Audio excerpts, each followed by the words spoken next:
सुंदरपुर नाम का एक छोटा सा गांव था। उस गांव में रामू नाम का नाविक और समोखन नाम का मछुआरा रहता था। मित्र समोखन, धंधा कैसा चल रहा है? धंधा तो पूरा खराब चल रहा है मित्र। मजे तो तुम्हारे हैं। अरे नहीं नहीं भाई। रामू नाविक और समोखन मछुआरे की अच्छी दोस्ती थी। रामू एक नेक और गरीब इंसान था और समोखन एक धनवान पर लालची आदमी था।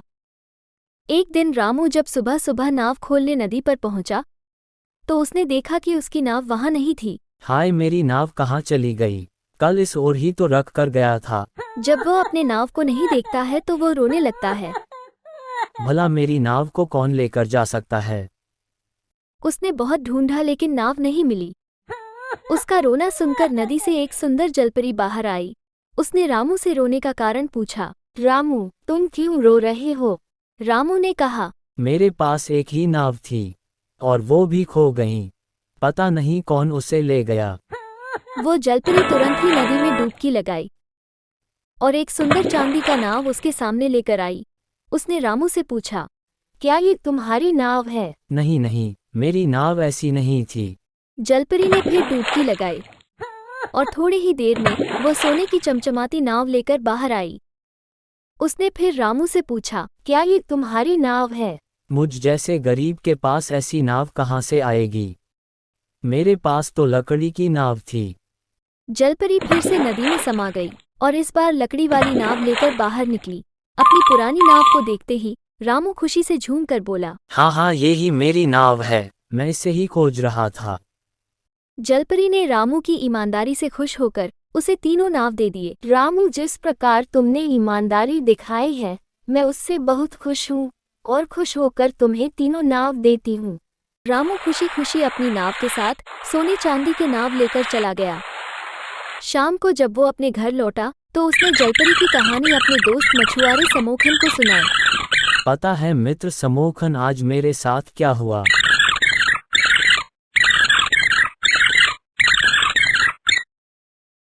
क्या तुम सच बोल रहे हो? हाँ, मैं बिल्कुल सच बोल रहा हूँ।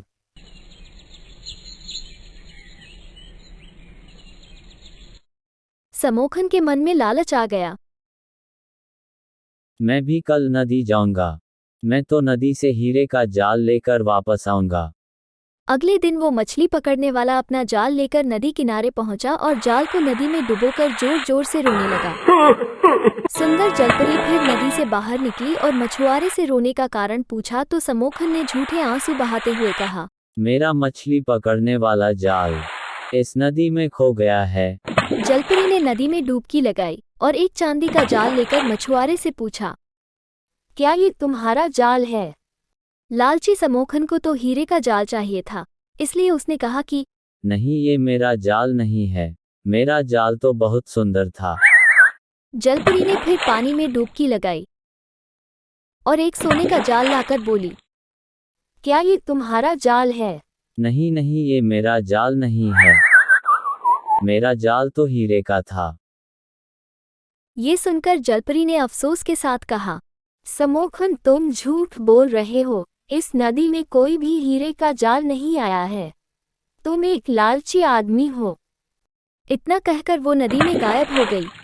समोखन ने अपना सर पीट लिया। लालच के कारण उसे न तो चांदी का जाल मिला न सोने का जाल मिला और इस चक्कर में उसका अपना जाल भी खो गया। इस कहानी से हमें ये सीख मिलती है कि झूठ और लालच से हमारा अपना ही नुकसान होता है।